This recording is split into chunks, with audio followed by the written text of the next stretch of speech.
My name is Elena Carter. I am 28 years old and live in the bustling Silver Creek City. My life here was pretty routine. I was working a steady job at a local bookstore and enjoyed my quiet life. I liked being part of the community and the little things that made up my daily existence, like going to yoga classes, meeting my friends for coffee, and walking around the scenic parks that dotted the city. I had always considered myself a calm person who avoided confrontation.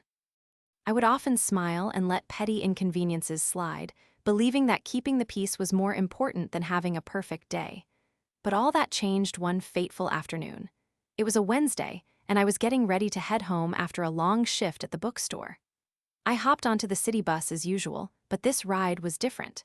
It would turn my ordinary day into something much more dramatic, much more exciting, and ultimately something rewarding. As I settled into my seat and glanced out of the window, I noticed that the streets were getting crowded. There was a lot of honking, and the bus seemed to be inching forward at a frustratingly slow pace. My other passengers were shifting in their seats, becoming increasingly restless. I expected to see the usual traffic jam due to construction or an accident, but as we turned the corner onto Elm Street, I instantly recognized the cause of our delay. In the middle of the street stood a delivery truck for a large construction company parked like it owned the place. I could hardly believe it. The driver had blocked off the only lane for traffic, and all I could see was the chaos he was causing. The bus came to a complete stop, surrounded by cars that were now completely jammed, unable to go anywhere. I could hear the bus driver yelling at the top of his lungs, urging the delivery driver to move. A small gathering of frustrated residents and drivers started to form on the sidewalk, yelling up at the guy, who was obliviously unloading his delivery as if he were entirely oblivious to the chaos he had caused. It was ridiculous. He shouted back, claiming he was allowed to park there for deliveries. This was certainly not the first time that I had seen someone take priority over the public good with no regard for the people around them, but something about this moment ignited a spark of anger in me that I hadn't felt in a while. People began waving their arms, and the air was thick with tension. I was stuck on this bus with all these frustrated strangers, and the irritation was palpable. The longer we waited, the heavier the frustration grew. Finally, after what felt like an eternity, the delivery driver finished his unloading and jumped back into his truck without a care for the mess he had caused. It took him a few moments to realize that cars were honking and yelling all around him, but hey, he was in a rush, right? The moment I finally got off the bus, I was still filled with boiling rage. After I got home that evening, I found myself stewing in anger over what had happened. I knew I had to do something about it. A day later, I decided to dig a little deeper. I found out the company name from the truck side and got the vehicle identification number. Initially, I thought about just calling the company to complain about the delivery driver's actions, but I realized that would accomplish nothing. The driver would probably receive no more than a gentle reprimand. I wanted him to feel the weight of his actions. So, I devised a plan, one that would ensure he would remember that afternoon for a long time. I decided to make that driver pay for his complete disregard for others. Instead of calling the company myself, I made an anonymous call pretending to be a kindly old man. I put on my best elderly voice and said I had witnessed one of their drivers drop a significant amount of cash on Elm Street. I provided them with all the details: date, time, location, truck identification number. I made my voice shaky with concern, relishing every moment as I crafted this tale. I knew my ruse would work. Within a short amount of time, I received a call back from the delivery driver. He was clearly grateful as he expressed his appreciation for my kindness. We agreed to meet at a local recreation center, a place conveniently a block away from my house, to retrieve his lost cash. The day of our meeting arrived, and I was practically giddy with the anticipation of what was to come. I had watched him from my window as he pulled up in his car, a smirk on his face, probably thinking about how he was about to retrieve his lost cash. I sent him a text telling him I was running behind, pretending to pick up a prescription. I watched him from a distance as he got out of his car, leaned against it, and began to smoke, likely envisioning how he would spend the money he thought was his. 25 minutes crawled by, and any sense of urgency left him. I could see him growing impatient. During that time, I sent him a few apologetic texts while I remained firmly planted in the safety of my house. I felt a little bad, but my resolve was rock solid. After he texted me again, I finally decided it was time to let him in on the truth. I informed him I was on the opposite side of the recreation center and using crutches, telling him I could not make it to him. He insisted he saw me and wanted me to meet him in person. I was thoroughly enjoying the entire exchange. The tables had turned and I was finally in control. He walked back inside, wrestling with his desperation to find that cash.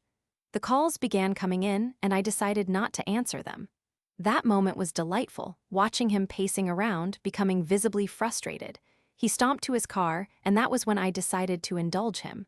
I called him back, using my real voice this time. "Sorry, man," I said, my tone sweet and calm. "I know waiting sucks. Remember that delivery you made on Elm Street on Monday? Well, I was on the bus that had to wait for you. Now you just waited for cash that was never real. By the way, I am watching you from my house right now." I relished every word, and I could almost see the shock wash over his face, the color draining from his cheeks. He had gone bright red. I could hardly believe how satisfied I felt in that moment. It was poetic justice, a sweet retribution for the inconvenience he had caused me and countless others. He started sending threats my way, calling repeatedly on a burner phone number I had set up just for this special occasion. I did not reply, I just let him stew in his frustration. He yelled into my voicemail, leaving threats about how he would get back at me. I called him from different numbers. I'd sneak into hotel lobbies just to leave him a voicemail, reminding him of his moment of selfishness. I would tell him to never block the street again and hope he did not need that money too much because it was gone, just like his dignity. It kept escalating, and my excitement grew. I never could have imagined that this kind of energy was inside me. The final confrontation came unexpectedly on a Friday afternoon, a week after that fateful delivery. I was sitting in my favorite coffee shop, sipping on a latte while reading a book when I spotted him enter. He had a wild look in his eyes, and I could barely suppress my laughter. It was hilarious to see him there, striding around the crowded shop, searching for someone who wasn't really there. I watched from my safe corner, pretending to read, my heart racing with exhilaration. He started yelling, his confidence crumbling as he demanded to know who had made him wait, who had wasted his precious time. People were staring as he was practically shouting in anger, and I found myself feeling a thrill unlike any other. I finally decided it was time to confront him publicly. I stood up, took a deep breath, and calmly approached him. He was raging, arms flailing as he recounted his own complaints to anyone who would listen. I smiled sweetly and called his name, drawing his attention. Surprise washed over him as he locked eyes with me. "Remember me?" I asked, my voice smooth as silk. "What do you want?" He shouted back, flustered and furious. "Oh, I just wanted to remind you of the delivery you made last week. You know, blocking the bus and making life harder for everyone around you? That was rather rude, don't you think?" His face went pale, and I could see the gears turning in his head as he put two and two together.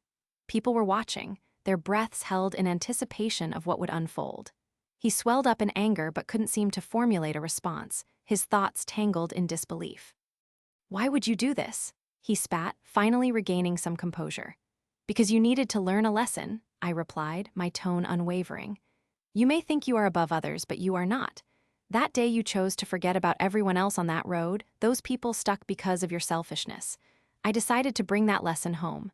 See, in a society where we all must coexist, blocking the street, creating chaos for others, that has consequences." He was red and fuming, but hearing murmurs around made him look down. The crowd that gathered started to lose interest as he fumbled for words, desperate to save face. It was clear I had one. With a smirk, I took a step back and left him standing there, stripped of his arrogance, surrounded by people who had once shared my despair during that bus ride. From that day forward, I carried myself with renewed vigor. The exhilaration and confidence I had felt from that confrontation lingered long after. It felt good to stand up for others, to bring somebody down a peg.